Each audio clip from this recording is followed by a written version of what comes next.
सभी को मेरे प्रणाम।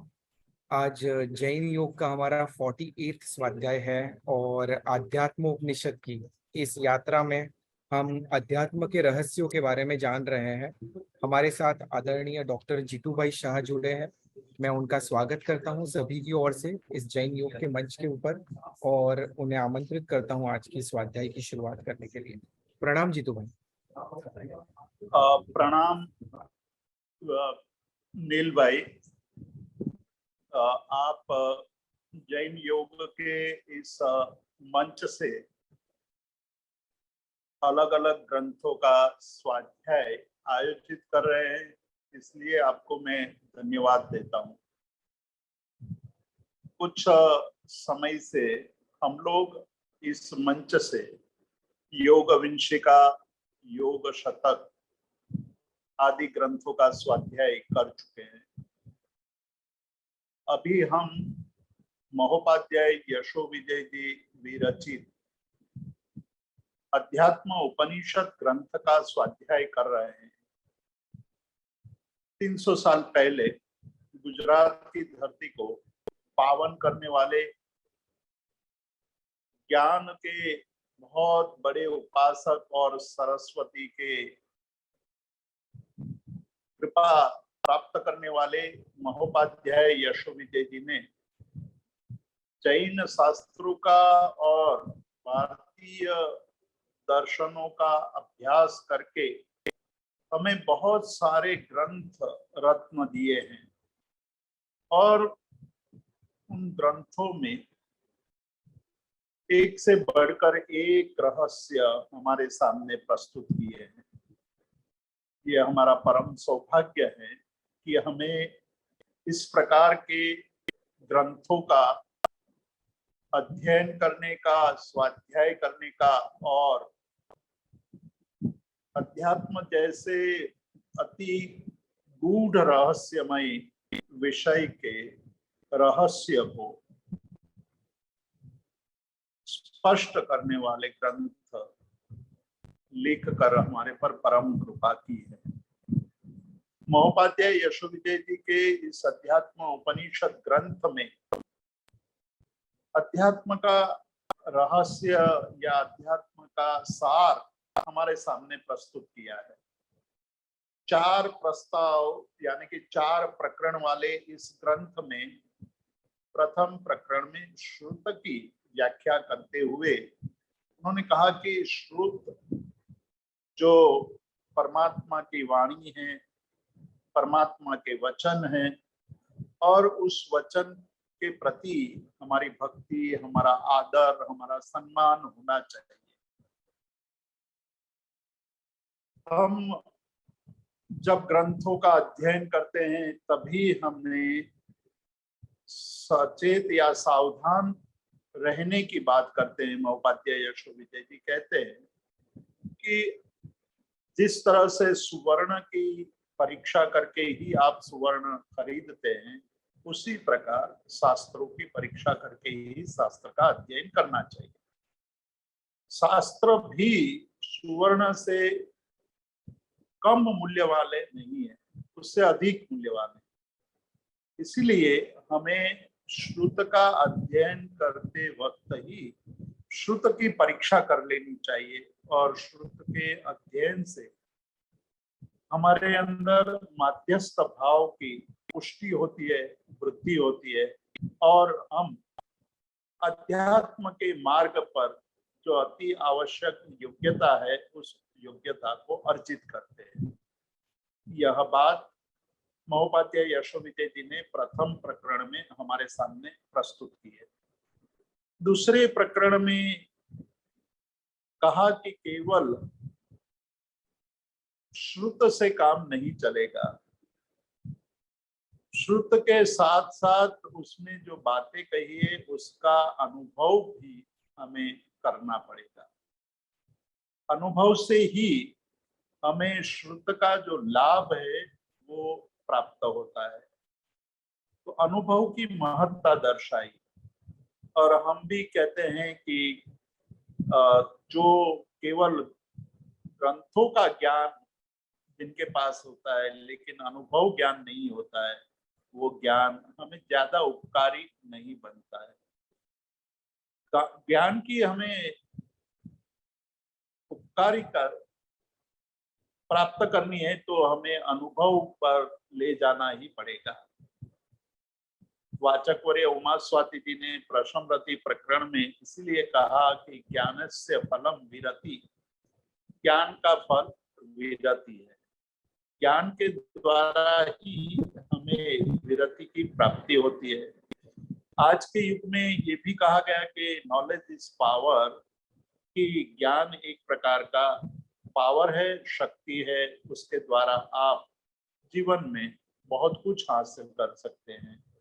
तो ज्ञान शक्ति के रूप में आज के युग में लोग मानने लगे हैं, लेकिन उससे भी आगे बढ़ करके महोपाध्याय यशो विजय जी कहते हैं कि ज्ञान तभी शक्ति स्वरूप बन जाता है जब उस ज्ञान का हम जीवन में उपयोग करते हैं, अनुभव में ले आते हैं, तभी ज्ञान शक्ति स्वरूप बन करके हमें लाभ करता बनता है।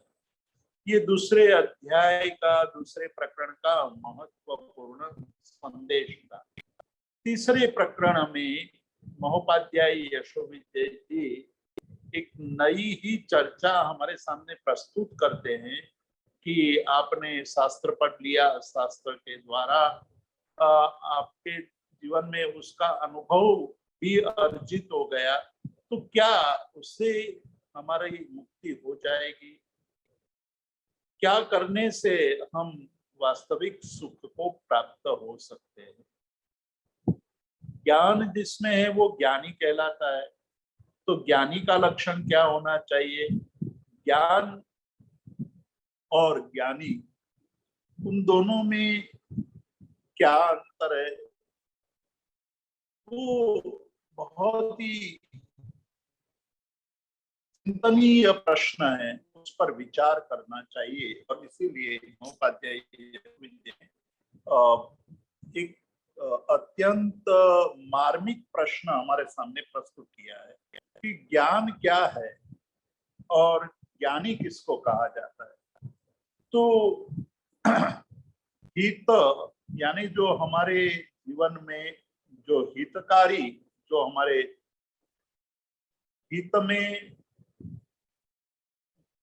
सहयोग करने वाली प्रवृत्ति है, जो कल्याण करने वाली प्रवृत्ति है, उसमें प्रवृत्त करावे, और जो अहित मतलब कि जिससे हमारा अकल्याण होता है उससे निवृत्ति करा दे,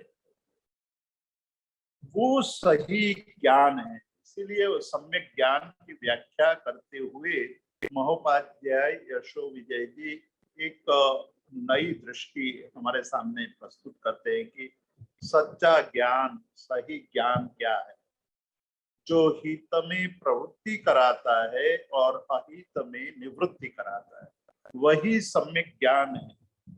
और ज्ञान का कार्य भी यही है। ज्ञान से क्या लाभ प्राप्त हो सकता है, ज्ञान का कार्य क्या है? जैसे कि हमने आज एक बात कही कि ज्ञान, नॉलेज इज पावर। तो पावर का क्या मतलब है? शक्ति का क्या मतलब है? आपके पास शक्ति है तो वो शक्ति केवल आप बैठे रहेंगे एक जगह पर पूरी जिंदगी तक बैठे रहेंगे, बहुत ज्ञानी है लेकिन कुछ भी नहीं कर रहे हैं, वहां बैठे बैठे ऐसे ही समय पसार कर रहे हैं, तो क्या वो ज्ञान का सम्यक लक्षण है या नहीं? तो स्पष्ट कहते कि वो लक्षण सम्यक लक्षण नहीं। जो हित में प्रवृत्ति कराता है और अहितकारी कार्यों से निवृत्ति, ये दो बात जिसके द्वारा होती है वो सम्यक ज्ञान है। और ज्ञान का लक्षण भी वही है, ज्ञान का कार्य वह है, ज्ञान की प्रवृत्ति वह है, ज्ञान का लक्षण भी वही है। तो ज्ञानी जो होता है वो जीवन में हितकारी प्रवृत्ति करता है, अहितकारी प्रवृत्ति से निवृत्त होता है। ये ज्ञानी को अज्ञानी से भिन्न कर देता है। ज्ञानी जो होता है वो क्या करता है और अज्ञानी क्या करता है, वो सामान्य रूप से लोगों को नहीं पता है। वो सामान्य क्रिया को देख करके ये मानने लगता है कि ज्ञानी भी खाता है, अज्ञानी भी खाता है, ज्ञानी भी बोलता है, अज्ञानी भी बोलता है, ज्ञानी भी सोता है, अज्ञानी भी सोता है, तो दोनों की प्रवृत्तियां तो समान दिखाई दे रही है, उसमें क्या अंतर है उसकी स्पष्टता कर रहे हैं कि ज्ञानी हितकारी प्रवृत्ति में प्रवृत्त होता है, अहितकारी प्रवृत्ति से निवृत्त हो जाता है। ये सबसे बड़ा अंतर पड़ जाता है। और उसी बात को लेकर के महोपाध्याय यशोविजय जी यहाँ विशेष चिंतन हमारे सामने प्रस्तुत करते हैं कि कहते हैं कि न अज्ञानिनो विशेष्येत यथेच्छाचरणे पुनः। यथेच्छाचरण, यथेच्छ आचरण, यथेच्छ यथा इच्छा, जैसे मन में इच्छा आई वैसा काम करने वाला। मन में इच्छा आई कि मैं बाहर घूमने चला जाऊं, मन में इच्छा हुई जहां वहां बैठ गया, मन में इच्छा हुई चलने लगा, मन में इच्छा आई तो बोलने लगा, मन में इच्छा हुई तो शांत हो गया। ये अज्ञानी का लक्षण है। यथेच्छा आचरण है, यथेच्छा आचरण करने वाला अज्ञानी है, मतलब कि स्वच्छंद आचरण, स्वच्छंद अपनी इच्छा के अनुसार अपने मन में जो भाव उठते हैं तद अनुसार कार्य करने वाला जो होता है वो अज्ञानी है। लेकिन उसी तरह यथेच्छा आचरण करने की प्रवृत्ति करने वाला ज्ञानी भी हो तो ज्ञानी और अज्ञानी में कोई भेद नहीं पड़ेगा। ज्ञानी भी अज्ञानी कहलाएगा क्योंकि ज्ञानी भी यथेच्छ आचरण करने लगे तो वो भी अज्ञानी माना जाएगा। पर यहाँ महोपाध्याय यशोविजय जी कहते हैं कि अज्ञानी से ज्ञानी में भिन्नता नहीं रहेगी यदि वो यथेच्छ आचरण करता है। तो निश्चित रूप से ये बात यहाँ भिन्नता पैदा करती है कि ज्ञानी है वो यथेच्छ आचरण नहीं करेगा, अपनी इच्छा के अनुसार आचरण नहीं करेगा। ज्ञानी स्वलक्षणा भावात, ज्ञानी है वो अज्ञानी के जो लक्षण है उससे भिन्न है। ज्ञानी के लक्षण का यदि उसमें अभाव हो जाए तो ज्ञानी और अज्ञानी में कोई भेद नहीं रहेगा। ये एक बहुत ही अलग ढंग से हमारे सामने महोपाध्याय यशोविजय जी ज्ञान और ज्ञानी और अज्ञानी के भेद रेखा को स्पष्ट कर रहे हैं।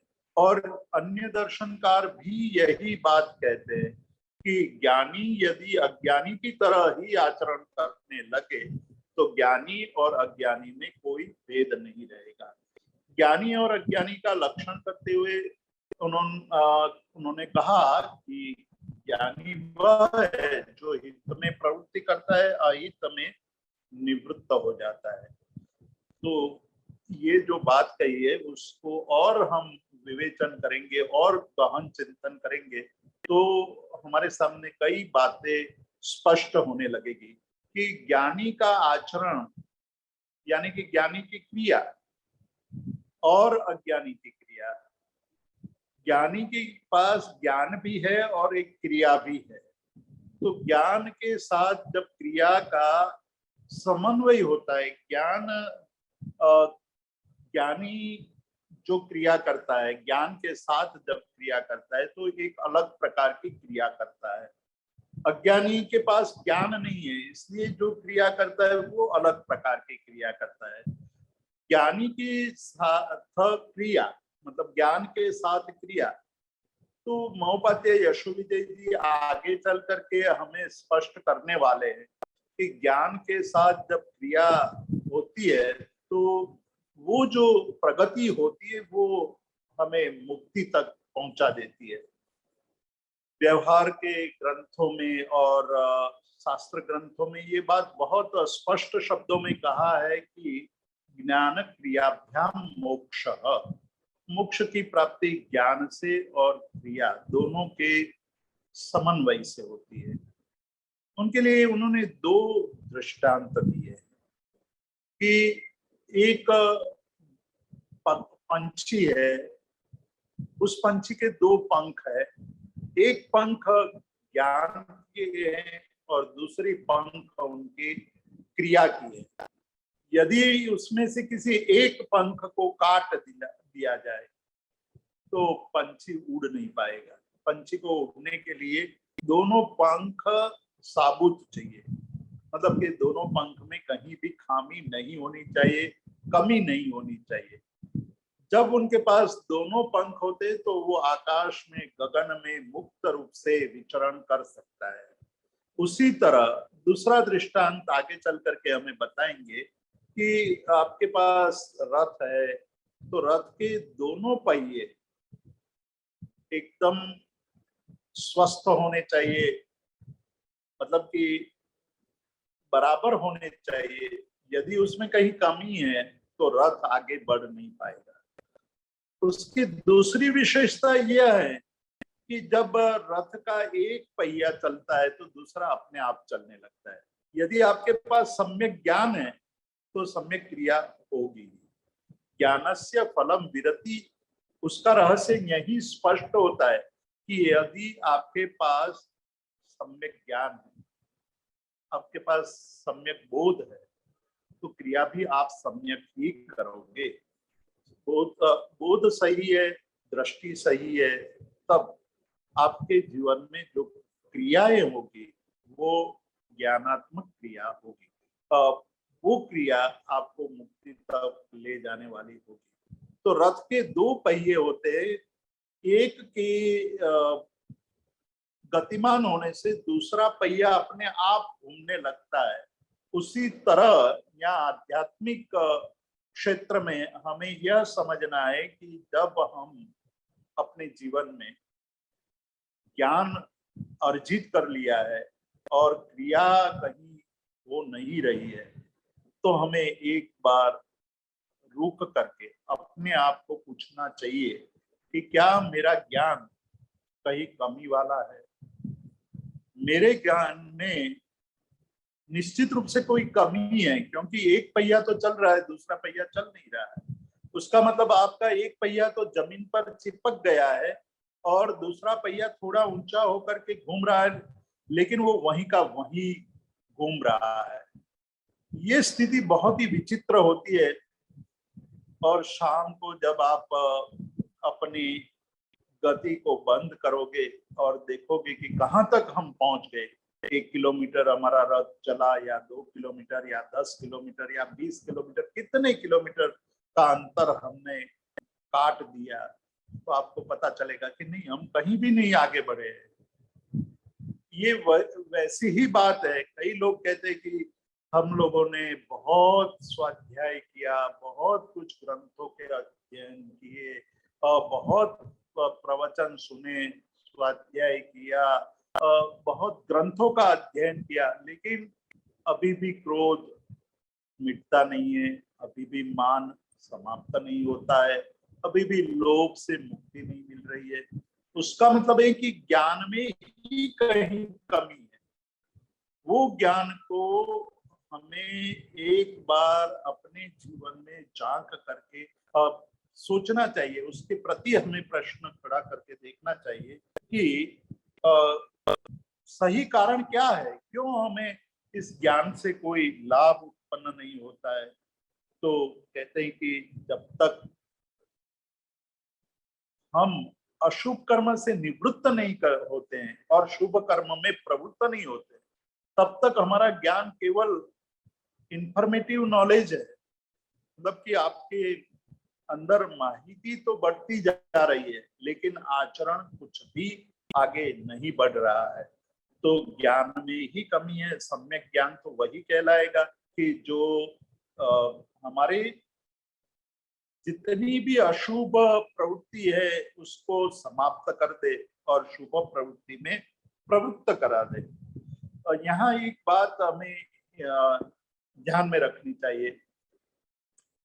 समदर्शी आचार्य हरिभद्र सूरी योग दृष्टि समुच्चय में कहते हैं कि सत श्रद्धा संगतो बोधो दृष्टि इत्यभि धीयते, कि सत श्रद्धा से युक्त जो हमारा व्यवहार है उसी को दृष्टि कहते हैं।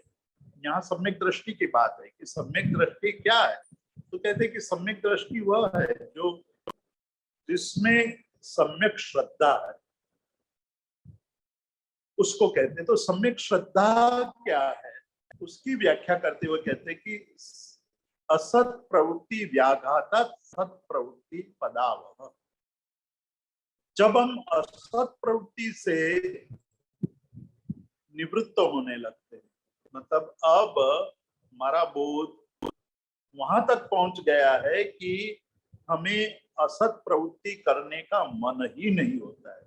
अब हमें लगता है कि ये तो करने जैसी बातें नहीं है, इसका आचरण करने जैसा नहीं है, उसको छोड़ देना चाहिए। मैंने कई बार एक बात दोहराई है कि जब हमारा बोध सही बोध आगे बढ़ने लगता है तो हमारे जीवन में असत प्रवृत्ति की निवृत्ति होने लगती है। असत प्रवृत्ति यानी अहितकारी प्रवृत्ति। तो हमें जब ये समझ में आ जाए कि कषाय हमारे आध्यात्मिक जीवन के लिए, व्यवहारिक जीवन के लिए, सामाजिक जीवन के लिए, पारिवारिक जीवन के लिए नुकसानकारक है, तो हम उसको छोड़ देंगे। लेकिन जब तक वो समझ हमारे अंदर बहुत गहराई तक वो स्थिर नहीं रही होगी तो वो कभी नहीं हो कर पाएंगे, हम नहीं कर पाएंगे। हम जानते हुए भी क्रोध करते रहेंगे, जानते हुए ही मान अहंकार करते रहेंगे, जानते हुए हम माया करते रहेंगे, जानते हुए हम लोभ करते रहेंगे, हास्य रति हरति गुस्सा करते रहेंगे, अविरति का आचरण करते रहेंगे, मतलब हिंसा भी कर लेंगे। कहते रहेंगे कि हिंसा नहीं करनी चाहिए लेकिन हिंसा करते रहते हैं। हम कहेंगे चोरी नहीं करनी चाहिए लेकिन हम छोटी मोटी चोरी फिर भी कर लेते हैं। हम कहते हैं कि झूठ नहीं बोलना चाहिए लेकिन फिर भी झूठ बोल लेते हैं। कहते हैं कि ये संसार ही ऐसा है, बिना झूठ व्यवहार होता ही नहीं है, झूठ तो बोलना ही पड़ता है। अब्रह्म का आचरण भी कर लेते हैं और परिग्रह भी करते हैं कि कल को कोई बहुत बड़ी आपत्ति आ जाए तो परिग्रह नहीं होगा तो क्या होगा, इसलिए परिग्रह भी कर लेते हैं। तो ये अव्रत का आचरण कर लेते हैं, कषायों का आचरण कर लेते हैं, आश्रमों का आचरण और इंद्रियों की लालसा भी हम जानते हुए कि भाई स्वाद में लिप्त रहने से कोई लाभ होने वाला नहीं, रूप में आसक्त होने से कोई लाभ नहीं होने वाला है, केवल रंग राग के गाने सुनने से कोई लाभ होने वाला नहीं है, स्पर्श से होने वाले सुख से कोई लाभ नहीं होने वाला है। ये जानते हुए भी ये सारे काम करते रहते हैं, उसका मतलब कि हमारा बोध अभी हमारे अंदर सही रूप से स्थिर नहीं हुआ है। केवल हम बताने के लिए ये कहते हैं कि जानते हैं, लेकिन वो जानकारी नहीं है, वो केवल आपका इंफॉर्मेटिव नॉलेज है। सही ज्ञान वो है कि आपको ये बता दे कि भाई ये करने जैसा नहीं है तो छूट जाएगा। जैसे हम जानते हैं कि पॉइजन हमें मार डालता है, कोई लाख प्रयत्न करे, आपको कहे कि मैं आपको 1 लाख रुपया दूंगा या 10 लाख रुपया दूंगा, आप एक छोटा सा बूंद जहर का पी लो, तो हम कहेंगे कि 10 लाख नहीं 10 करोड़ रुपया देंगे तब भी हम नहीं पिएंगे। क्यों? क्योंकि हमें पता है कि वो हमारा जीवन समाप्त कर देगा। हमें बोध, घनिष्ठ बोध पड़ा हुआ है कि ये हमारे जीवन की हत्या, नाश करना देने वाला है। एक बूंद भले ही मूल्य की दृष्टि से हमें बहुत कुछ मिल सकता है, लेकिन हमारे जीवन की समाप्ति कर देने वाला एक बूंद है, तो हम नहीं लेंगे। तो ये बोध का प्रभाव है, ये और किसी का प्रभाव नहीं है, बोध का प्रभाव है। उसी को आप गहराई से अपने आध्यात्मिक क्षेत्र में ले आइए, अपनी व्यवहारिक और सामाजिक क्षेत्र में ले आइए कि हम जानते हुए भी यदि असत प्रवृत्ति यानी अकल्याणकारी प्रवृत्ति करते रहते हैं, अहितकारी प्रवृत्ति करते रहते हैं, तो हमारे जैसा मूर्ख कोई नहीं।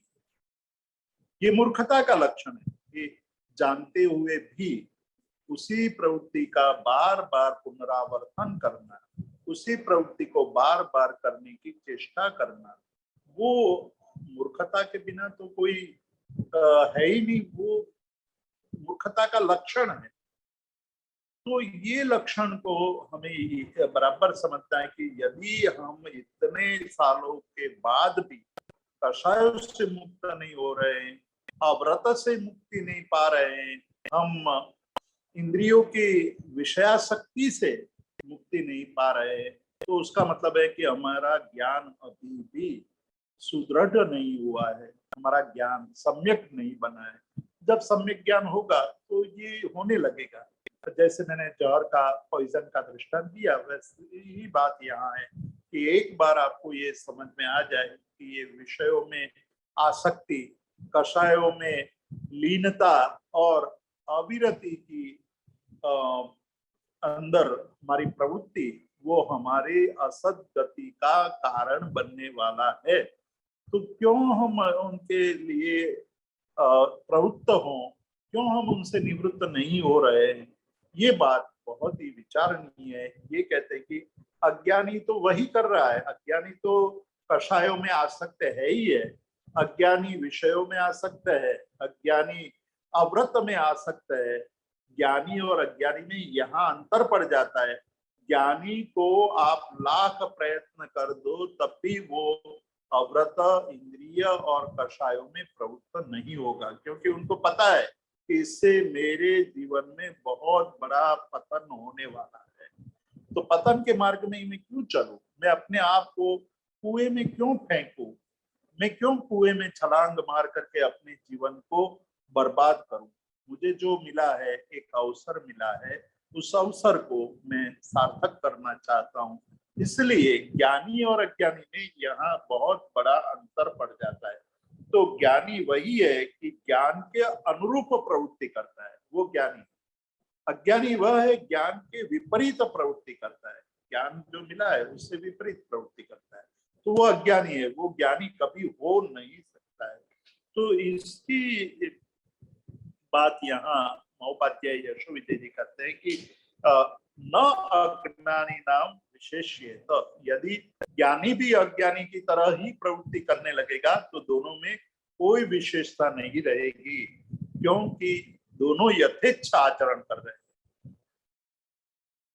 बहुत ही मार्मिक यहाँ एक टकोर, जिसको गुजराती में कहते हैं, एक मार्मिक बात कह दी है कि ज्ञानी कभी भी यथेच्छ आचरण नहीं करेगा, अज्ञानी यथेच्छ आचरण से कभी मुक्त नहीं हो पाएगा।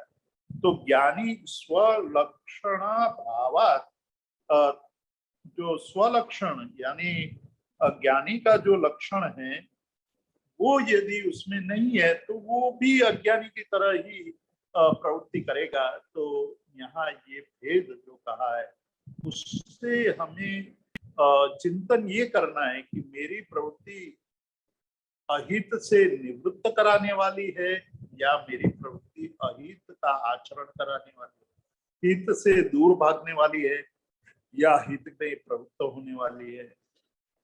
यदि मेरी प्रवृत्ति हित में प्रवृत्त होने की नहीं है और अहित से निवृत्त होने की नहीं है, तो मेरे ज्ञान में कहीं न कहीं कमी है, उस कमी को दूर करना चाहिए, तभी वो ज्ञानी ज्ञानी कहलाएगा, तभी अज्ञानी अज्ञानी कहलाएगा। नहीं तो ज्ञानी और अज्ञानी में कोई अंतर नहीं है। यथेच्छ आचरण क्या है? अपनी इच्छा के अनुसार आचरण करना। सभी को अपनी इच्छा के अनुसार आचरण करना पसंद होता है, बहुत आनंद आता है। अतिमुक्तक जो छोटे बाल मुनि हैं, विहार करते हुए वो एक गांव से दूसरे गांव जा रहे हैं, रास्ते में एक तालाब आया है, उस तालाब के पानी को देख करके बाल सहज जो चेष्टा है वो चेष्टा उनके जीवन में जागृत हो गई। उनको लगा कि मेरे पास ये आहार के पात्र है।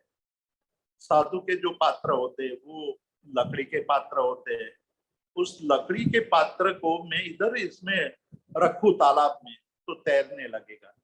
बच्चों को उसमें बहुत आनंद आता है कि मेरी देखो कागज की नाव तैर रही है, मेरा पत्थर तैर रहा है, तो मेरी ये चीज तैर रही है। तो इनको भी, ये अतिमुक्तक को भी मन में ये भाव आया कि मैं ऐसा करूं।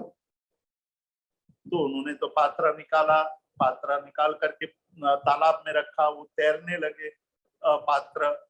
तो तैरते देख करके वो नाचने लगे, आनंद आने लगा। अब यहाँ देखिए जो अंतर पड़ रहा है वो आप बराबर समझिए कि एक तो यथेच्छ प्रवृत्ति की, यथेच्छ प्रवृत्ति में आनंद आया कि जो प्रवृत्ति अभी हो रही है वो प्रवृत्ति में आनंद आया, वो नाचने लगे, बहुत खुश हो गए कि देखो मेरा पात्र तैर रहा है, तैर रहा है, ऐसा करके वो भी खूब आनंद में आकर के नाचने। पीछे गुरु आ रहे थे, गुरु ने देखा, वो ये बाल मुनि के पास जाकर के कहते हैं कि साधु को यह उचित नहीं है। अब देखिए कितने संक्षेप में और कितने प्यार भरे शब्द में और उनको उपदेश देते कि ये उचित नहीं है। क्यों उचित नहीं है? क्योंकि जो अपकाय के जीव है, मतलब पानी में जो जीव है, उसको बहुत बड़ी किलामना, मतलब पीड़ा हो रही है। आपके पात्र जब पानी में इधर उधर घूमते हैं तो पानी के जीवों को बहुत कष्ट होता है। अब यहाँ उसको आधुनिक युग के साथ हम जोड़े तो जैसे जब हम क्रूज में जाते हैं, बहुत बड़ी बड़ी यात्राएं करते हैं, बहुत लंबे लंबे क्रूज में बैठकर जाते हैं, तो हमें बहुत आनंद होता है कि हम क्रूज में गए थे, वहां इतना आनंद आ गया, इतना आनंद आ गया कि कोई सीमा नहीं। ये जीवन का एक यादगार प्रसंग था। मेरी यात्रा, मेरी जो ये ट्रिप है, वो मैं जीवन में कभी भी नहीं भूल पाऊंगा। तो कहते हैं कि ये एक तो यथेच्छ प्रवृत्ति की, दूसरा यथेच्छ प्रवृत्ति करते वक्त उसका बोध में जो हो रहा है उसमें आनंद आ रहा है। आनंद के कारण हम उसको कहते कि यादगार प्रवृत्ति। अब ये गुरु की इतनी ही शिक्षा थी कि भाई ये उचित नहीं है, ये प्रवृत्ति उचित नहीं है, इससे पानी के जीवों को बहुत बड़ी पीड़ा हो रही है। क्रूज में जाना अच्छा नहीं है, क्योंकि क्रूज में जाओगे तो उसका जो मशीन चलेगा, पंखे घूमेंगे, तो बहुत सारे पंचेंद्रिय जीवों की हत्या होती है। कभी कल्पना भी नहीं करते हैं हम कि कितने पंचेंद्रिय जीवों की हत्या हो रही है। तो एक तो यथेच्छ प्रवृत्ति, और यथेच्छ प्रवृत्ति के बाद आनंद, वो आनंद वहां दिखाई देता है। तो गुरु का तो ये प्यार भरा छोटा सा एक वाक्य का उपदेश था। अतिमुक्तक ने अपना पात्र वापस ले लिया, लेकर के वो भगवान के, श्रमण भगवान महावीर के समय की घटना है, वो वहां आ गए। पर बाल मुनि के मन में ये प्रश्न घूमता रहा कि इसमें कौन सी हमने पापक क्रिया कर ली, इसमें अहितकारी प्रवृत्ति कौन से कर ली, मुझे समझ में नहीं आता है। मुझे भरोसा है परमात्मा पर, मुझे भरोसा है भगवान पर, मुझे भरोसा है वितराग परमात्मा के प्रति, मैं उनको जाकर के पूछूंगा। तो बालक वहां पहुंचता है, बाल साधु है, जाकर के पहला प्रश्न पूछता है कि भगवान हम लोग आ रहे थे, तो मैंने पात्र को तालाब में रखा और वो तैरने लगा, उसको देखकर मैं नाचने लगा, ये ठीक था कि गलत था? ये छोटा सा प्रश्न। भगवान ने कहा कि वो गलत था, वो ठीक नहीं। तो उनके मन में ये श्रद्धा बैठ गई कि मैंने कोई गलत काम कर दिया, बहुत गलत काम कर दिया, कि मुझे जो काम नहीं करने चाहिए थे वो काम कर दिया। अब यहाँ जो श्रुत का लाभ होता है, श्रुत का अध्ययन का लाभ होता है, वो देखिए कि उन्होंने श्रुत का अध्ययन किया हुआ था, थोड़ा बहुत ही किया होगा, बाल मुनि है इसलिए उन्होंने केवल इरियावयम की क्रिया की। इरियावयम भी गंधर्व भगवंतों के द्वारा रचित सूत्र है, तो इरियावयम सूत्र है, उसके पाठ करते रहे, पाठ करते करते उसमें वो तल्लीन हो गए। उसने देखा कि यहाँ तो कहा है कि एक इंदिया, बे इंदिया, ते इंदिया, चौरिंदिया, पंचिंदिया, अभिहया, वत्तिया, लेसिया, संगाइया, संगटिया। ये श्रुत के साथ अपने भावों को जोड़ते गए कि मैंने भी तो अभिहया किया, वत्तिया किया, लेसिया किया, एक साथ मैंने कितनी गलत क्रिया कर ली, कितनी अहितकारी। अहित, मुझे आनंद आ रहा है इसलिए हितकारी प्रवृत्ति है, ये नहीं है। लेकिन यदि मेरी क्रिया से दूसरे जीवों को पीड़ा हो रही, दूसरे जीवों को दुख हो रहा है, तो वो भी अहितकारी ही क्रिया है। वो उनमें मन में बराबर समझ में आ गया था। तो वो क्रिया करते करते करते अंदर ये करने लगे, सोचने लगे कि मैंने कितना बड़ा गलत काम कर दिया, कि मेरी मस्ती के कारण, मेरे मौज के कारण, मेरे आनंद के लिए मैंने बहुत सारे जीवों को दुख दिया। अब वहां मरे तो कितने होंगे वो परमात्मा ही जानते हैं, लेकिन परमात्मा की वाणी को सुन करके श्रुत के जो सूत्र थे, उस सूत्र के साथ भाव को जोड़ दिया, तो वो ज्ञानी बन गए। मतलब ज्ञानी का मतलब है कि अहित से निवृत्ति। तो एक बार प्रमादवश, प्रमाद का मतलब है कि वो इंद्रिय में आसक्त हो गए थे, मतलब वो तैरते हुए पदार्थ को देख करके वो नाचने लगे थे, उसमें आनंद आने लगा था, पर उसके द्वारा दूसरे जीवों को पीड़ा हो रही। वो पीड़ा उनको सूत्र के द्वारा अनुभव में आने लगी कि मैंने तो ये बहुत बड़ा गलत काम कर दिया। तो निर्जरा शुरू हो, इतनी बड़ी निर्जरा होने लगी कि वो इरियावियम करते करते ही कर्मों का क्षय करने लगे। अब एक छोटा सा सूत्र हम सब लोग जानते हैं, उस सूत्र को सभी लोगों को याद होता है, इरियावियम हमने बार बार की है, लेकिन कभी भी हमने ये बात सोची ही नहीं है कि हम एक पेपर नैपकिन का यूज करते हैं। पेपर नैपकिन जितना मुलायम होता है, जितना ज्यादा आपको आनंददायक होता है, उसका हमने सोचा ही नहीं कि कितने वृक्षों की उसमें हत्या हो गई होगी, कितने वनस्पति काय के जीवों को इस प्रकार के पेपर नैपकिन तैयार करने में पीड़ा हुई होगी। भले ही करना पड़ा यूज, लेकिन उसको शाम को सोते वक्त ये भाव कभी आता ही नहीं। क्रियाव्यायाम करते वक्त हमें कभी ये भाव आता ही नहीं है। तो हमारा जो ज्ञान है, हमारा जो श्रुत है, वो श्रुत केवल माहितीप्रद है। मतलब जब आपको कोई पूछे तो कहा मुझे तो इरियाव्ययम के अर्थ भी आते हैं, मैं जब इरियाव्ययम किसी को पढ़ना हो तो अच्छी तरह पढ़ा दूंगा, वो एक अच्छी बात है, लेकिन वो पूर्ण नहीं है, वो संपूर्ण नहीं है। जब आप इरियाव्ययम करते हो तो मन में ये भाव आ जाना चाहिए कि आज के दिन में मेरे जीवन को जीने के लिए, मेरे जीवन के लिए मैंने कितने जीवों को मतलब हिंसा की होगी, कितने जीवों का मेरे जीवन के, मेरे दिन को अच्छी तरह बिताने के कारण हत्या हो गई होगी, जानते हुए अनजाने में, किसी को अनुमोदना करते हुए। ये सब कभी हमने सोचा नहीं है।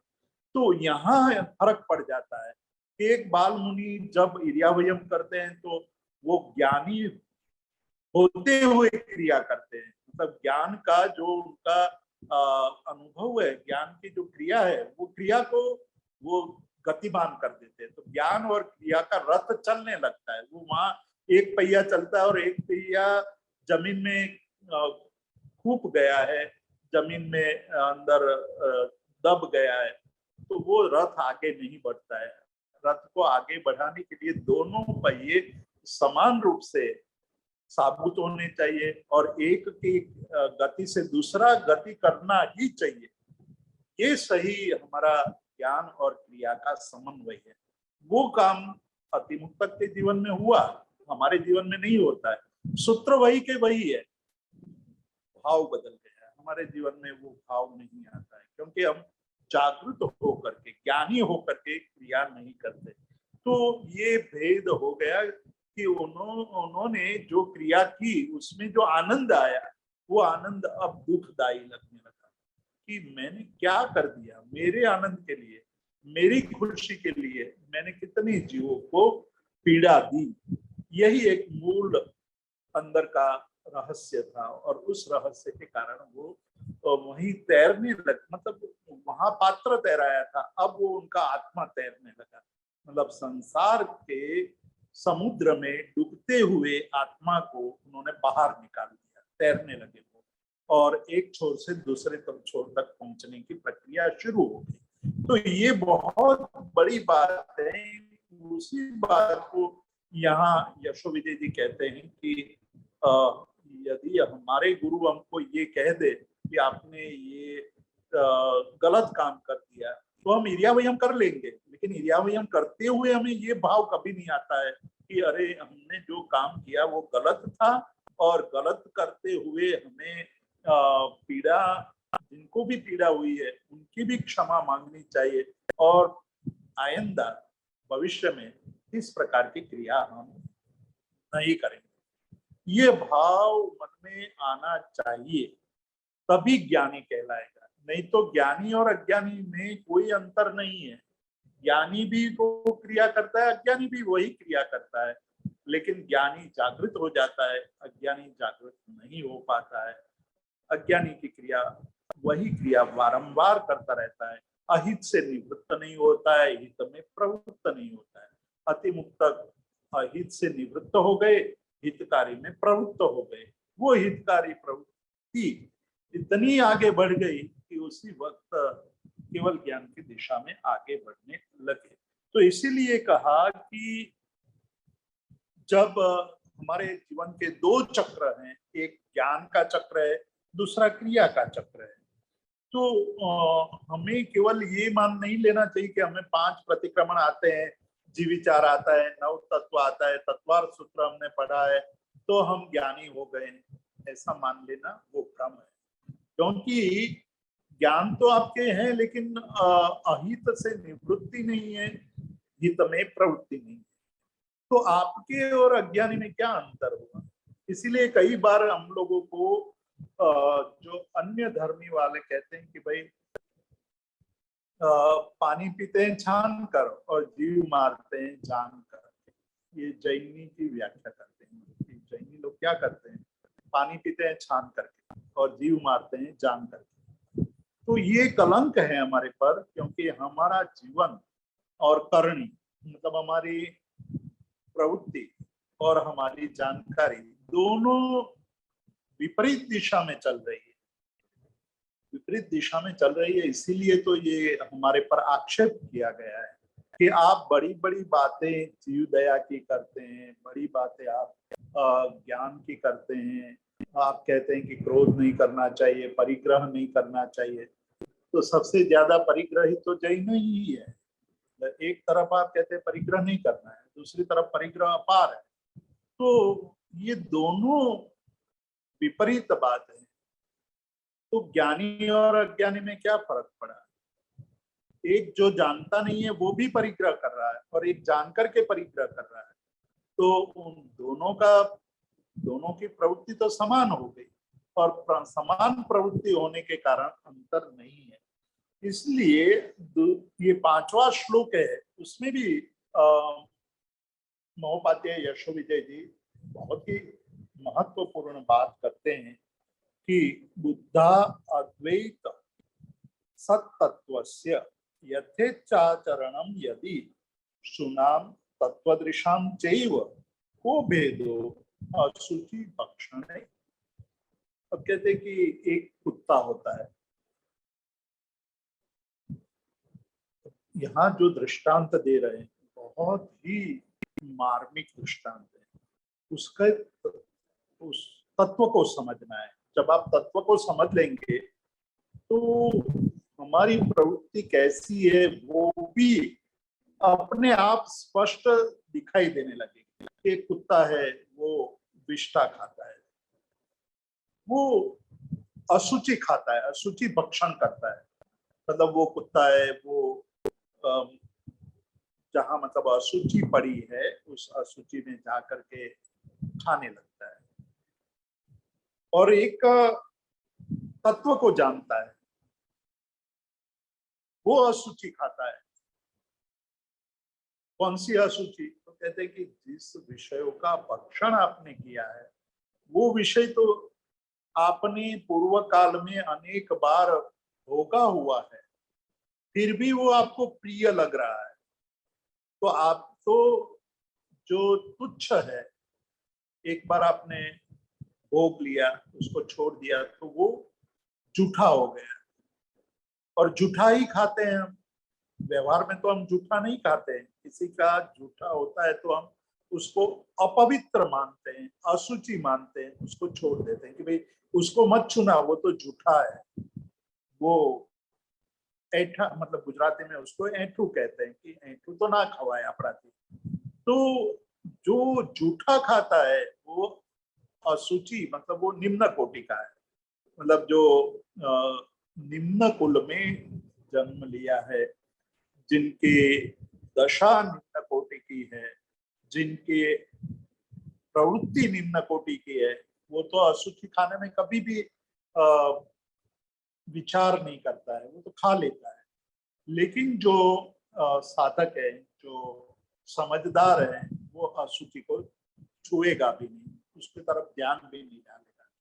तो ये हुआ कि जो विषय, जो भोग आपने पहले कई बार भोग चुके हैं, कई बार आपने उसका स्वाद ले लिया है, और स्वाद लेने के बाद हर बार आपको उसमें अशुचि का ही अनुभव हुआ है।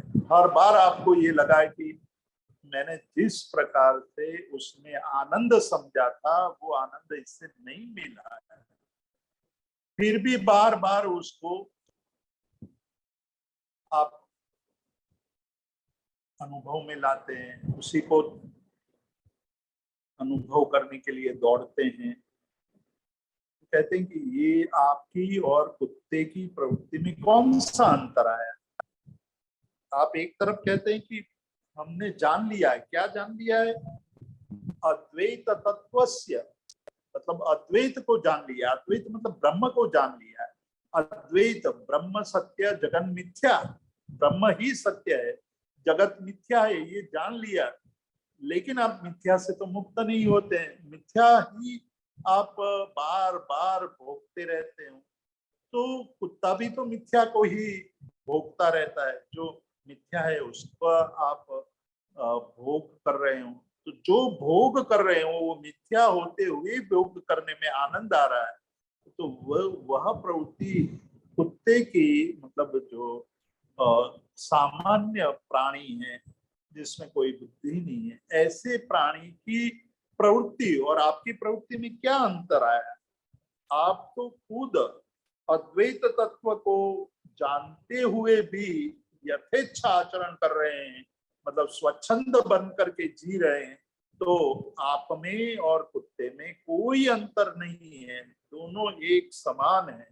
तो समानता के कारण कहते कि भाई तत्व को जान करके भी आप हीन आचरण कर रहे हैं, तत्व को जानने के पश्चात भी आप बहुत गलत काम कर रहे हैं, तत्व को जानकर भी आप अशुभ क्रिया कर रहे हैं, शास्त्र की भाषा में कहे तो अहितकारी प्रवृत्ति कर रहे हैं, तत्व को जानने के बाद भी अहितकारी प्रवृत्ति कर रहे हैं। तो आप में और कुत्ते में क्या अंतर हुआ? आपको कुत्ते को, आपका पालतू कुत्ता हो तो आप जाते हुए रास्ते में कहीं अशुचि की तरफ कुत्ता दौड़ता है तो आप तुरंत उसके बेल्ट को खींचते हैं कि वहां नहीं जाना है, उनको नहीं जाने देते हैं, उनको कहते हैं कि नो नो नो करके के उसको रोक देते हैं।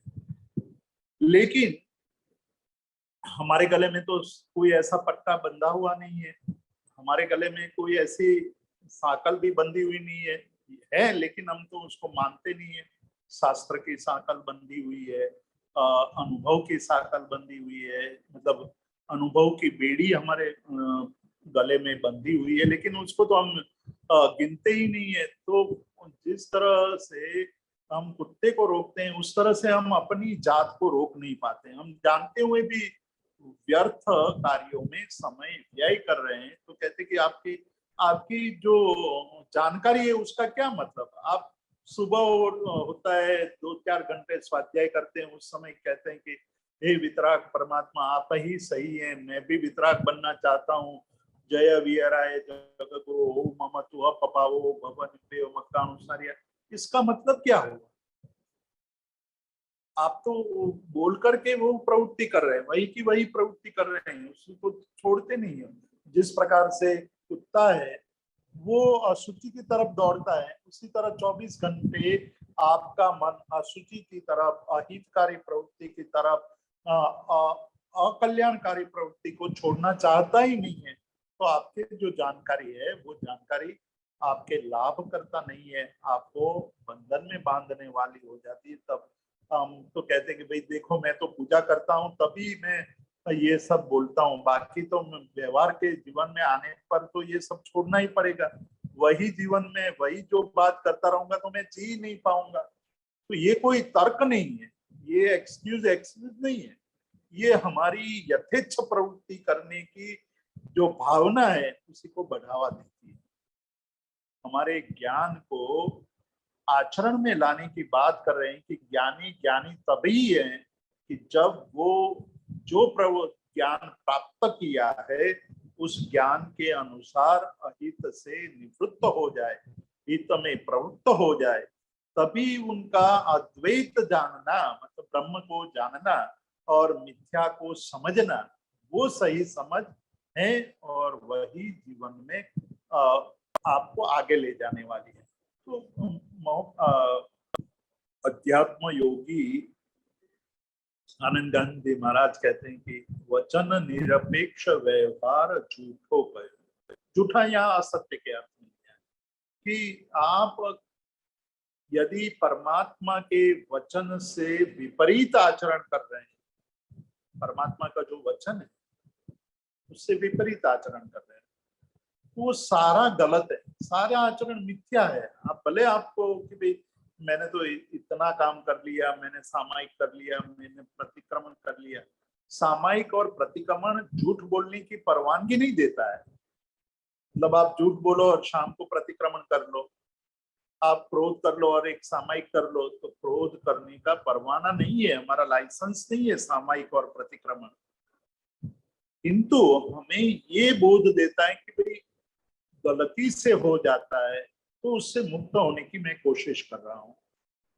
गलती से मैं ठोकर खाता हूं तो मुझे उसका दुख भी होगा, पीड़ा भी होगी, लेकिन मैं दूसरी बार जब चलूंगा तो थोड़ी और सावधानी बढ़ेगी। तीसरी बार जब चलूंगा तब भी मान लो कि गिरूंगा तो मेरी सावधानी और बढ़ जाएगी, और 5-6 बार गिरने के बाद तो इतनी सावधानी हो जाएगी कि मैं फिर चाहे कितना भी चलूं, कितनी भी मुझे कठिनतम यात्रा करनी पड़े तो भी मैं गिरूंगा नहीं, मैं ठोकर नहीं खाऊंगा। इतनी सजागता आई जाती है। तो सामायिक प्रतिक्रमण आदि क्रिया है, उस क्रिया की सार्थकता ज्ञान से है। ज्ञान की सार्थकता असत की प्रवृत्ति से निवृत्ति है और सत की प्रवृत्ति में प्रवृत्त होना है। मतलब अहितकारी जितनी भी प्रवृत्ति है उससे मुक्ति पाना ही ज्ञानी का लक्षण है, ज्ञान का लक्षण है, ज्ञान का कार्य भी है। यहाँ महोपाध्याय यशोविजय जी ने बहुत बड़ी बात कह दी है कि ज्ञान, ज्ञानी, ज्ञान का लक्षण, ज्ञान का कार्य, ज्ञान का लाभ क्या है। सब कुछ एक ही है कि अहित से निवृत्त होना है, हित में प्रवृत्त होना है। ये सारी बात कर दी, बहुत अच्छी बात कही, बहुत सुंदर बात कर दी महोपाध्याय यशोविजय जी ने।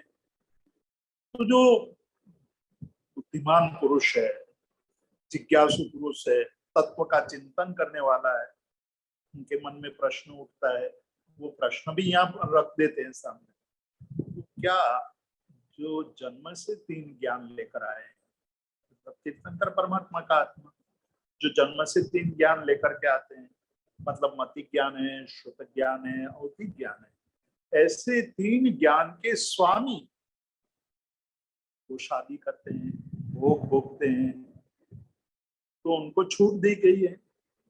उनके भोगों को क्या कहेंगे आप? यदि वो भोग भोगते हैं तो हमें भोग भोगने में क्या दोष दिखाई दिया उन्होंने उनको, और हमारे भोग को निषेध कर देते हैं और वो खुद भोग भोगते हैं। मतलब गुरु सन्यासी और चेले ब्रह्मचारी होने चाहिए, ऐसा उपदेश तो यहाँ देते नहीं है। वो तो ये कहते हैं कि भाई वो भी गलत है जो जानते हुए भी हमारे सामने भोग भोगते हैं, दिखाई देते हैं, तो उसमें कोई कारण है। कौन सा कारण है? ये रहस्य समझने जैसा है। हमारी जो क्रिया होती है वो क्रिया दो प्रकार से होती है।